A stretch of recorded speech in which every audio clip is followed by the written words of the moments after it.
You're watching the Faculty of the Mace show, where faculty authority is promoted and protected in the Academy of the 21st century. Welcome to Episode 4, Accreditation Shopping. What are the Faculty of the Mace free market policy recommendations? In this episode, we look at the free market policy recommendations that protect both the public interest and the interest of the post-secondary educational community itself. Let's briefly review what we've covered in previous episodes. First, we defined accreditation shopping. We also listed 6 good reasons for accreditation shopping and 1 bad reason for accreditation shopping. We also presented authoritative comments by Dr. Michael McComas regarding the accreditation status of Westwood Online at ACCSC. In addition, we presented insightful analysis by Dr. Tom Wickenden regarding apparative accreditation standards between ACICS and ACCSC, and we looked at several good reasons why schools may seek to change accreditors. We also alluded to, but have not covered in detail, questionable practices that were presented at the U.S. Senate Help Committee hearing held on August 4th, 2010 regarding the student recruitment experience. For your reference, I'll put links to these hearings in the show notes for this episode. What is the general position of Faculty of the Mace on accreditation shopping? Well, we believe that institutions can be accreditation shopping for any combination of good and bad reasons. In general, we support the right of free association between accreditors and the institutions that they accredit. This means institutions should be free to seek out any accreditor that they choose. It also means that accreditors should be free to decide what types of institutions they in fact accredit. While it's impossible to have complete knowledge of any particular accreditation situation, we believe that a robust accreditation process should include all 3 of the following. First, it should be as open as possible. Second, it should include full due process. And thirdly, it should include full due diligence. Before we discuss these specific policy recommendations, let's answer the question, what's in it for me? Why should I care about this? Dr. Albert C. Gray is the Executive Director of ACICS, and he recently posted his executive update for November-December 2010 on the ACICS website. And that update was titled Outreach to Capitol Hill. And he made a very interesting statement in that update, and I'd like to read it to you and show it to you on the screen. The concern and scrutiny directed toward ACICS accredited institutions, as well as all for-profit career colleges and schools, remains substantial. I believe that we as an industry should be concerned about these substantial concerns and scrutiny. What's the best way to address these concerns and to overcome them and to alleviate them? Well, I believe that we should listen to thoughtful criticism from all educational stakeholders.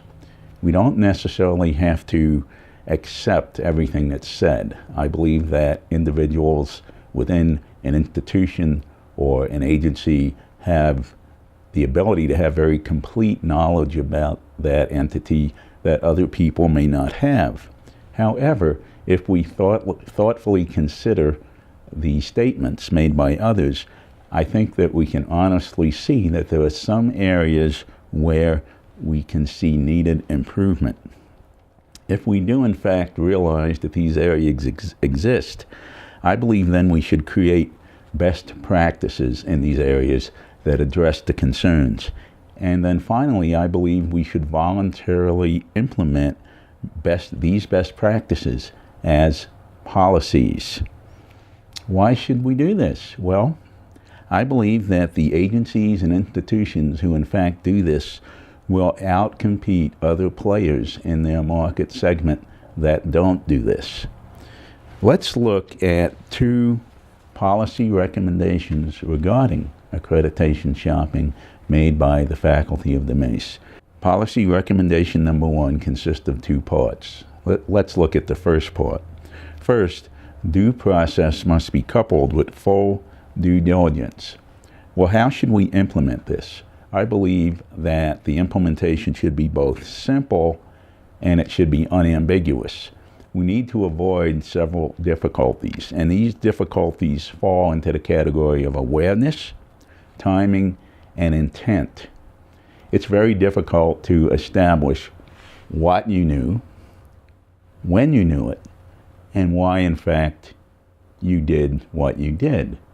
When these questions are important and there's a lack of agreement on the answers, we typically address this by an adversarial judicial procedure, and that is certainly not the way that we want to take the accreditation process. In fact, we much prefer a free market approach as opposed to more regulation.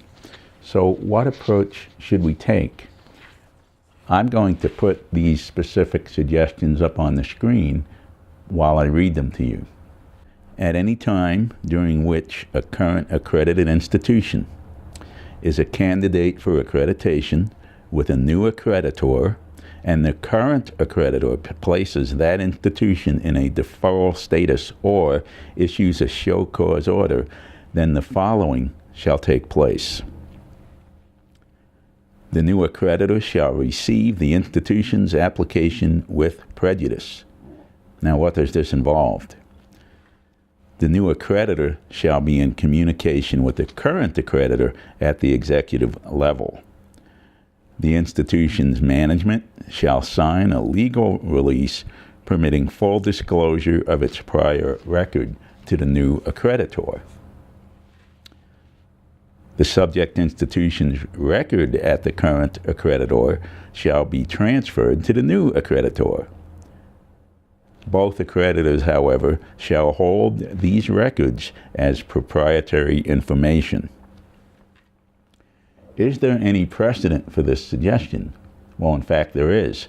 If you've ever been a student and you've attempted to transfer transcripted credit between institutions, you've had to provide a transcript at a minimum. Perhaps you had to provide also a syllabus or a reading list. If you're a faculty member and you have applied to teach at a new institution, of course you've supplied your curriculum vitae, but also you provided transcripts from every institution that you have attended. In fact, it's a founding guiding principle of academia that your academic record follows you. And I believe that these practices are good for students, they're good for faculty. I believe they're also good for institutions and accrediting agencies. Now let's look at the next specific recommendation. Upon issuing its accreditation opinion, the new accreditor shall include an analysis of the information received from the current accreditor.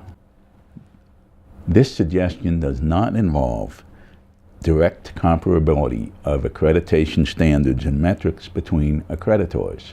In fact, Dr. Wickenden's input into the previous episode shows that these differences are well understood and that it's currently well within the knowledge base of ACICS to perform this kind of due diligence.